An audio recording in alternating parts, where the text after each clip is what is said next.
마태복음 28장 11절에서 15절 말씀 묵상입니다. 여자들이 갈 때 경비병 중 몇이 성에 들어가 모든 된 일을 대제사장들에게 알리니 그들이 장로들과 함께 모여 의논하고 군인들에게 돈을 많이 주며 이르되 너희는 말하기를 그의 제자들이 밤에 와서 우리가 잘 때에 그를 도둑질하여 갔다 하라. 만일 이 말이 총독에게 들리면 우리가 권하여 너희로 근심하지 않게 하리라 하니 군인들이 돈을 받고 가르친 대로 하였으니 이 말이 오늘날까지 유대인 가운데 두루 퍼지니라. 13절 이르되 너희는 말하기를 그의 제자들이 밤에 와서 우리가 잘 때에 그를 도둑질하여 갔다 하라. 예수님께서 부활하셨습니다. 부활은 예수님의 말씀과 정체성을 확증하는 결정적인 사건입니다. 그런데 이 소식을 접한 대제사장들은 이 놀라운 사실을 거짓말로 덮으려 했습니다. 예수님께서 십자가에 달리셨을 때 그들은 말했습니다. 지금 십자가에서 내려올지어다. 그리하면 우리가 믿겠노라. 그러나 더 큰 기적인 부활 앞에서도 그들은 믿지 않고 오히려 사실을 감추려 했습니다. 그들은 대제사장으로서 하나님을 섬겨야 할 위치에 있었습니다. 사람들은 종교 지도자를 신뢰했지만 그들의 판단이 언제나 진리를 보장하지는 않았습니다. 참 아이러니한 일입니다. 그들이 진리를 거부한 이유 가운데 하나는 자신들의 자리를 지키려는 마음이었습니다. 그들이 십자가에 못 박은 분이 하나님의 아들이었다면 그들은 자신의 자리를 내놓고 책임을 직면해야 했습니다. 그런데 그들은 진리를 인정하기보다 현재의 권위를 붙들었습니다. 권위를 지키려는 욕심은 거짓과 왜곡으로 이어질 수 있으며 대제사장이라는 직분조차 그 수단이 될 수 있습니다. 이것은 아주 무서운 상황입니다. 내 자존심을 위해서, 내 기득권을 지키기 위해서 사실을 왜곡하는 순간 나도 대제사장들과 다를 바가 없다는 사실을 기억해야 합니다. 어떤 상황에서도 진리를 왜곡하지 않아야 합니다. 바울처럼 고백해야 합니다. 우리는 진리를 거슬러 아무것도 할 수 없고 오직 진리를 위할 뿐이니. 대제사장들의 말처럼 정말 제자들이 예수님의 시체를 도둑질해 갔을까요? 쉽게 납득하기 어렵습니다.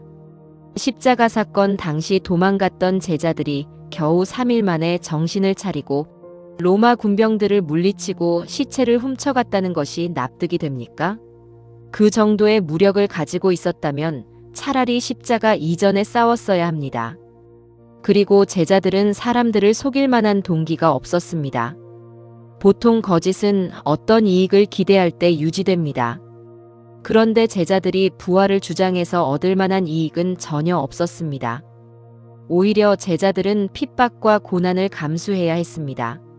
설령 제자들이 꾸며냈다고 해도 당시 부활을 증언한 사람이 500명이나 되었는데 이들의 주장을 일관되게 유지하려면 엄청난 비용과 권력이 있어야 했습니다. 대제사장들조차 병사들의 입을 막기 위해 돈을 써야 했습니다. 그런데 제자들에게 이런 거짓말을 유지할 만한 돈과 권력이 있었겠습니까?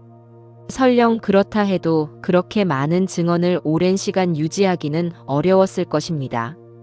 당장 시체를 훔쳐갔다는 거짓말도 결국 들통나서 복음서에 폭로되지 않았습니까? 1974년에 미국 대통령 닉슨이 워터게이트 사건으로 물러났을 때 측근들이 줄줄이 감옥에 갔습니다. 그중 한 명인 찰스 콜스는 감옥에서 예수님을 믿게 되었습니다.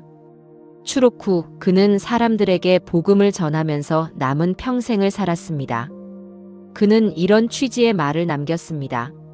나는 부활이 사실이라는 것을 안다. 워터게이트 사건은 나에게 그것을 확신하게 해주었다. 어떻게? 예수님의 12제자는 예수께서 죽음에서 부활하셨다는 것을 무려 40년 동안이나 증거했다. 그들은 하나같이 매맞고 고문당하고 돌에 맞으며 감옥에 투옥되었다.